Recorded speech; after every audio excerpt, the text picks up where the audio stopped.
Hey everyone, in today's video I will show you how to decrease the maximum volume on your iPhone speaker. So let's get started.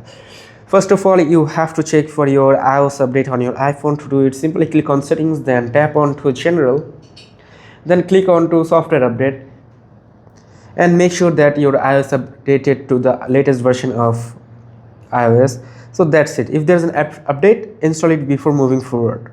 Then step 2 is enable speaker volume on your iPhone to the limit. To do it, you have to scroll down and open sounds and haptics.